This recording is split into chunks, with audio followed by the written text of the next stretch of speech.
Hail to you, Scion. How might we serve you?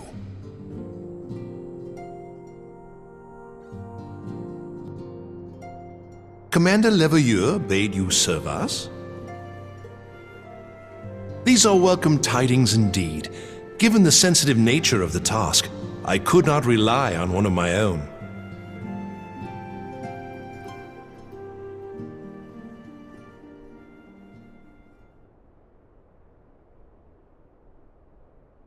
That which I'm about to tell you, I tell you in the strictest confidence.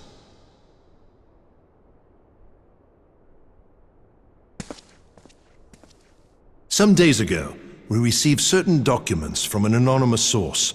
They notified us of the presence of a Garlean agent within the ranks of one of the Grand Companies.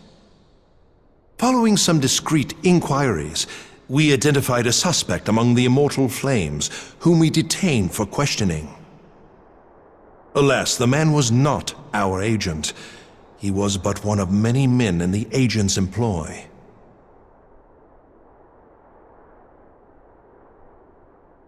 We pressed the traitor for a name, but he had none to give. He claims never to have met his master, whom he knows only as the Ivy. He was, however, certain that this Ivy had coiled itself around every part of the Immortal Flames. It would seem our quarry joined the company some time ago, and gradually recruited others to his cause. These conspirators are the vines by which he learns our secrets, all without exposing himself. It won't be easy to identify the Ivy amidst this tangled mass of subterfuge, but we have a tendril in our hands, and we shall follow it all the way to the gnarled root.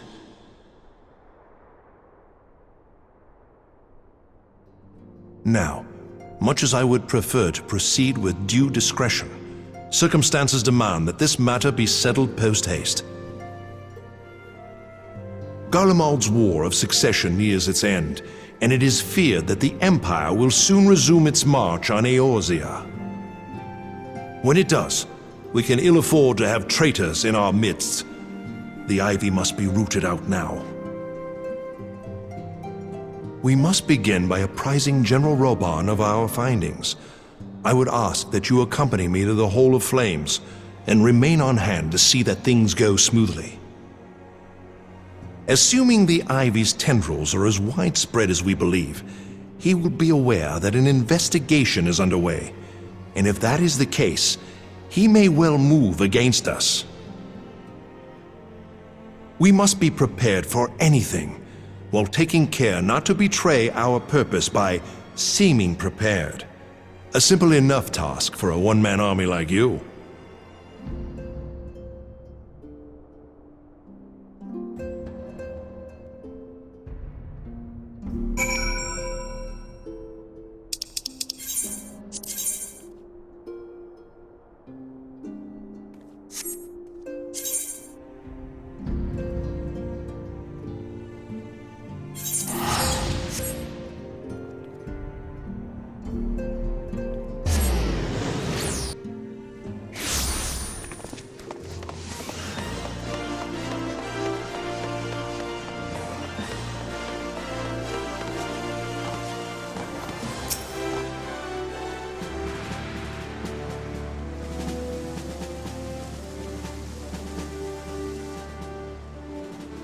Well, well.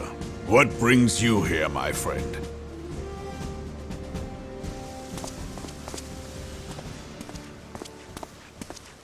He is here at my behest. Greetings, Reborn. It has been a while. Hilbert, you old scoundrel. When they told me you'd be visiting, I scarce believed my ears.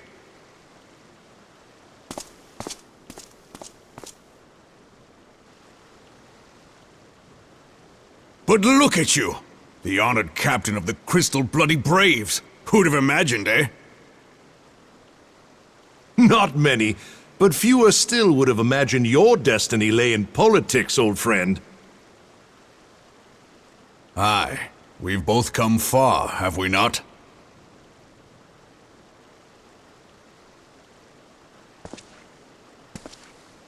Lest you wonder, Hilbert and I go back a long way.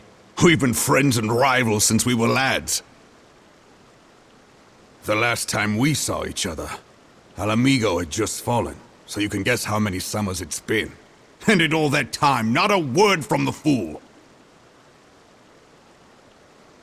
Ah, well, my dealings tended toward the modest and mundane, unlike some I could mention.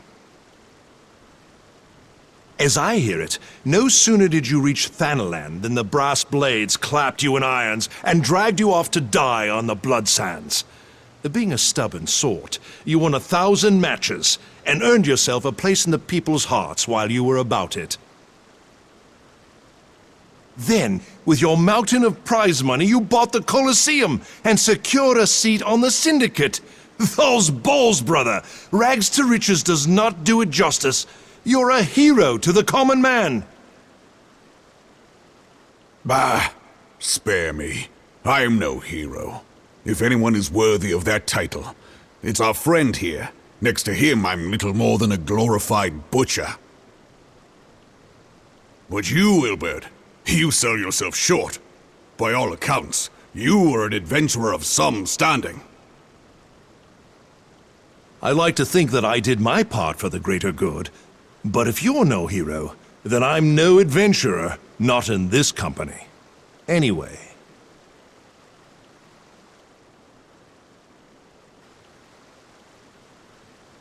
I have tidings. So there has been progress. I've let it be known that this meeting is a reunion between old friends. None will give your visit a second thought. To convene elsewhere would only attract attention. Let us speak here, in plain view of all.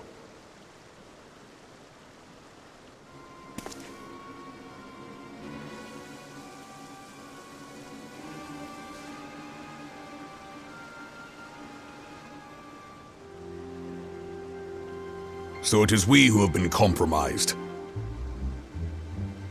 Teleji Adeleji's machinations have shaken Ul'dah to her foundations. In such uncertain times, a man's loyalty may be bought for a fistful of gil. But if this snake has truly been in our midst for as long as you say, we must needs consider a far graver possibility.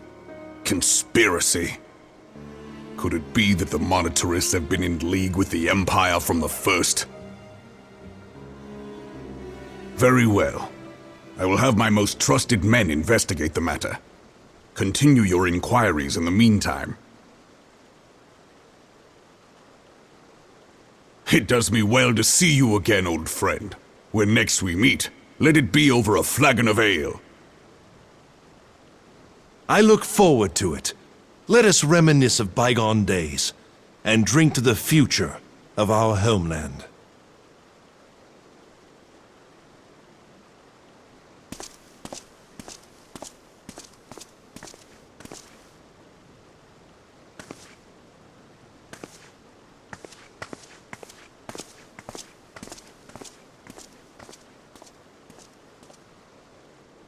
Flame General. You wear the mantle well, old friend.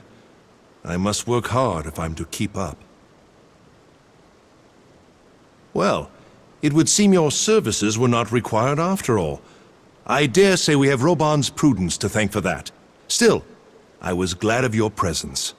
My thanks, Scion.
Have faith, my friend. You need only state your case with confidence and clarity.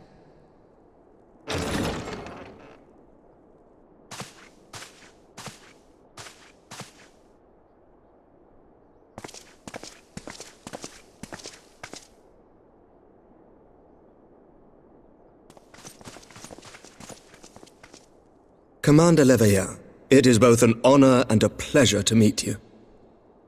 I am Emeric, Lord Commander of the Temple Knights. Alphinaud Leveilleur, at your service. Your reputation precedes you, Sir Emeric. I think we will find that we have much in common.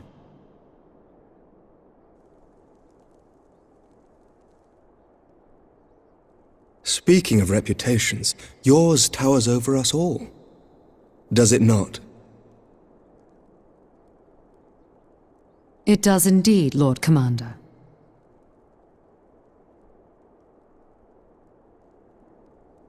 I am not too proud to admit that I have followed your activities with an interest bordering on fascination. Full glad was I to learn that you would be joining us. Now then, shall we begin?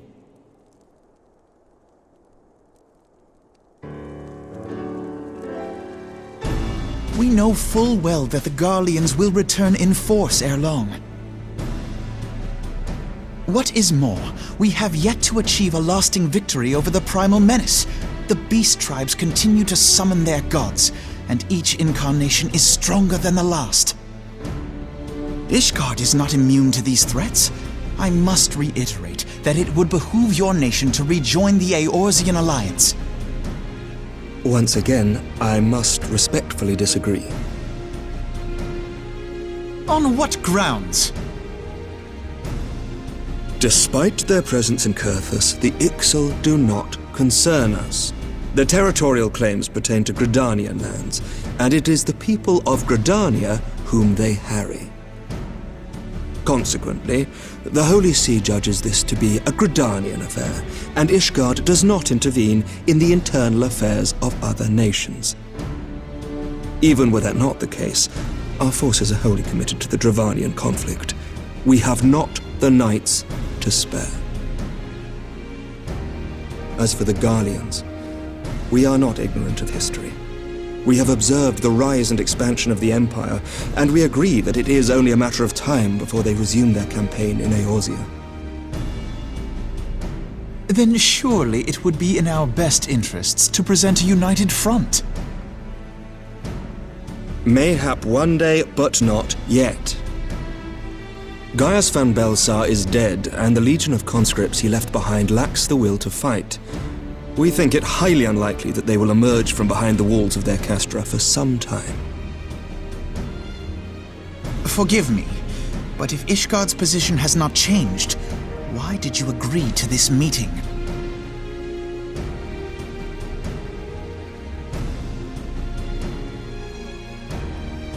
It was not only as a representative of Ishgard that I came here. Pardon?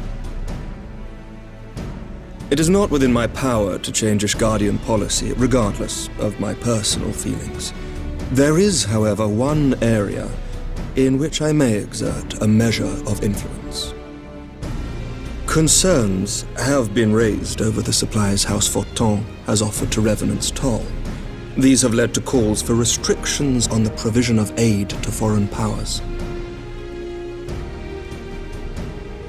I can ensure that the shipments continue unabated. Sir Emmerich, we would be in your debt. No, you would not, for I require something in exchange.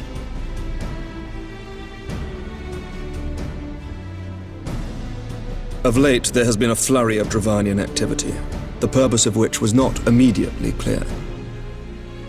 However, our astrologians have since observed alarming changes in the heavens. The dragon star waxes unnaturally bright, and there are whispers that it portends the resurrection of Midgard Sorma. The fallen guardian of Silvertear Falls? That's absurd. Full many times have I gazed upon the dragon's corpse still wound around the Agrius, and wondered how different our world might be if it yet lived to plague the skies. I do not know, and I do not wish to know, nor does any son of Ishgard. Yet the mere presence of Dravanian forces is not sufficient grounds to send knights to Mordona, whatever our astrologians say. As I told you before, we have not the forces to spare. But we do. So you will intervene on our behalf if we agree to watch over the Keeper of the Lake. Do you accept these terms? I do. I will see that you are kept abreast of any developments. I regret that we could not come to a similar agreement on other matters, but I understand that you are not at liberty to make such decisions. Nevertheless, I hope that what we have accomplished here today will serve to demonstrate to your countrymen that we can work together towards a common goal. Mayhap one day we shall look back on this moment as the first step towards a united Eorzea. Mayhap we shall, Commander.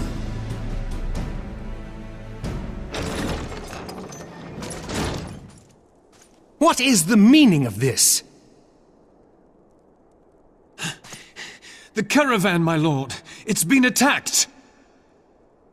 It was Iceheart, my lord. What? By the Fury! All our precautions were for naught?